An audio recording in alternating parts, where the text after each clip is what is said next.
Hey there, YouTube friends. Mass Bandit here, and I know what you're all thinking. Hey, wait a minute, this isn't your build video. What's going on here? You're right, it isn't. Shh. Don't tell anyone. It'll be our little secret. Okay, no, but really, we're gonna go in a different direction today. We're gonna try this, and I think you're gonna like it, because I think it's a fun idea. Welcome to the BroBasics stage, y'all. This is the BroBasics stage.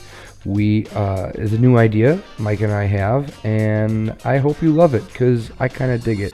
What we have is a little stage here filled up with awesome workshop items to create this street, kind of like a street fair. And I'm going to plop something down from my build week on the BroBasics stage, and we'll dissect it and talk about it. Just kind of how I built it and what it's like. Real time, real time. You saw a little time lapse at the beginning of the episode, and that was just the construction of the BroBasics street. And the street will change, hopefully, with each BroBasic episode. I don't know how frequent these are going to be. Maybe Mike will do them, maybe he won't. But this is an idea we've had. They might be a little more tutorial, they might not be. Who knows? So, but first, before we jump into what I built, take a look at what some awesome community members did. I mean, look at this. Last Stop, I think it's Last Stop Tavern? Yeah, Last Stop Tavern. Oh my glob. It's incredible. It's just, ugh, I hate him. No, really, it's so good. And then we have our Forge motorcycle shop. Awesome. IMAX Theater. Pizzeria. All the links to these great creations are in the description in the video below, along with the author.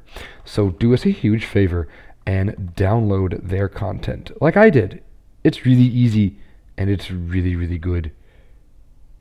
So do it now, and then come back and watch the rest of the video. And when you do, we'll have our very first item on the BroBasics stage. I'll see you then. Be right back. Alright, so here we are, and on the stage today we have Mexcelente's little taco truck. Imagine the company Mexcelente as a portable food option. Taco trucks are huge, or taco trucks, food trucks in general are huge down here in Houston. Big place for them, and I know across the country too. Love me some food trucks, some food carts, some food buses. So this is a fully functional taco stand, obviously Mexcelente. And this was one of the things I did in my build week. And I'd like to just kind of take it apart. It looks, I think, a lot cooler than it really is. There's really not a lot to this. From a distance, I think it looks the best. Like from here, I think it looks really cool. Once you start dissecting it, I don't know, I think it's cool, but I don't know. Mike was really impressed when I showed him this. So let's just go ahead and enter it, and let's pull it apart. And for me, the most important part of this was the sci-fi details. This is the first time I've used the sci-fi set in any capacity in something I've shown. And it really sold this whole truck being made of metal. So I'm just going to start pulling stuff up and out so you can kind of see how it all fits together. We've just got layers and layers of sci-fi pieces. That's all it is. That's all it is. And I'm going to keep peeling back until you realize that there's really not a lot to this.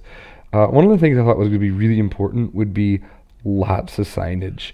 Olé. Lots of signage, because the taco trucks I'm familiar with, I mean, they just have all kinds of advertisements, and I keep saying taco trucks, but all the food trucks I'm familiar with, they're just plastered with their brand everywhere. They want you to remember it. And so I thought, okay, how many of these Mexcelente shop signs can I fit in here? So you can see I've nested a lot of the sci-fi pieces front to back to kind of create some extra details. Let's just keep pulling stuff away here. My bumper, and it looked stupid to not have it. So you can see they're just nested together like that. That's all it is. And these little side pieces here are nothing more than other side pieces.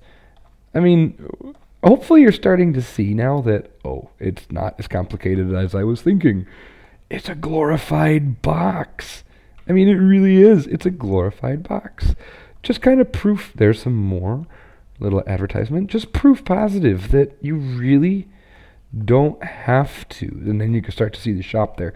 You really don't have to go all out here to get something that looks good. Let's get this out of the way. Actually, one of the more difficult parts, and I think one of the more convincing parts, is the overhang here. Like, it actually looks like it would cover the window.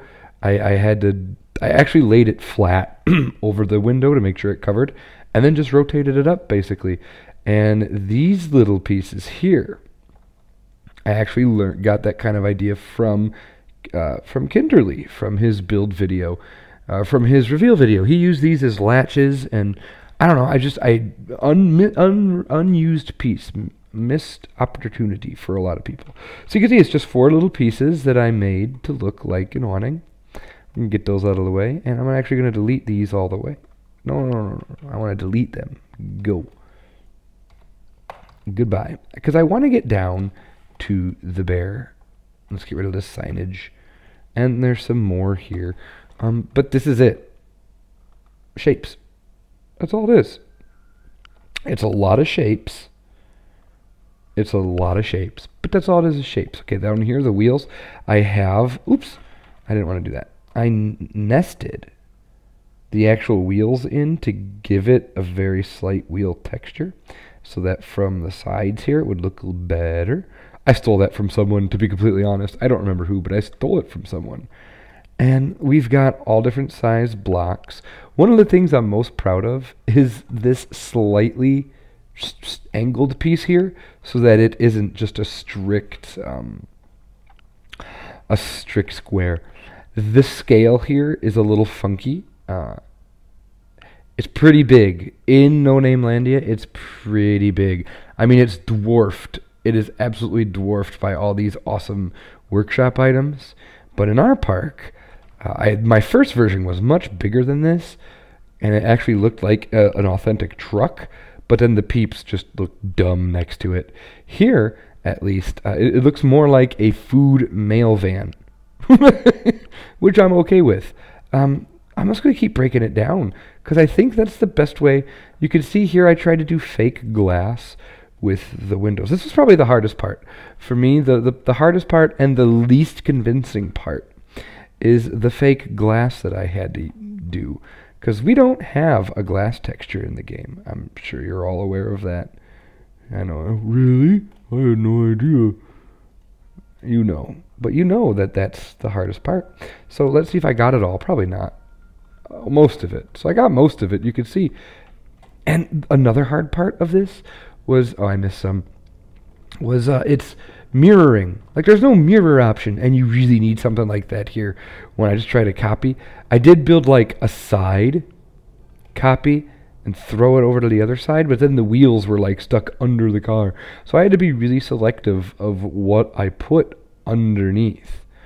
And so here's what I'm excited for. If I just Control Z, we should see it go back to its original spot.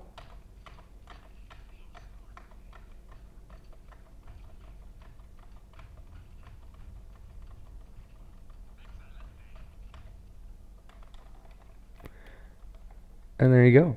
Like, that's it. That's all it is, guys. It's just a bunch of shapes. I mean, yeah, it took me a while to be real careful with the angles and stuff, but see, the closer I get, you could really start to see some rough edges. Like, look, there's a seam there. But from back here, you really don't notice it. And I didn't notice it until I started making this recording. And I think, like I said, the biggest hint, if you're trying to make a vehicle, try to find metallic, shiny pieces. I mean, that's kind of a duh, but until I added them, it looked stupid. And finding a grill for the front was tough. And these pieces are so oversized here. Oh, let me show you one other little neat little trick here. I'm going to get rid of this piece. I'm going to move this piece out again. You can see the in-game, it's a white light because it's all that sci-fi stuff. Almost swore. So I took just a standard shape, colored it the glass color I used for the front. And you just, you know, boop. There. Now, actually it might be a little darker, but yeah. Now it just looks like a window. See? That's how that worked. That's all it is.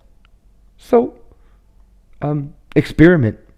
This was an experiment, an absolute experiment. I said, well, I'm going to try. I'm not sure if there's other stuff like this on the workshop. Would you like this? I mean, it'd be really easy to fit to whatever stall you wanted. Just pop a new stall in there. And it, like I said, it does function. There's little steps in front of it when it's down on ground level, which does look a little goofy. But it's a small price to pay to have a working food truck. Would you like this food truck on the workshop? If you would, comment below. Let me know. Say, yeah, I want that. If you don't want it, comment. Say, hell no, I don't want this in my park. I'm cool either way. It doesn't bother me. I like it. My bro coaster buddy likes it. So, hey, whatevs.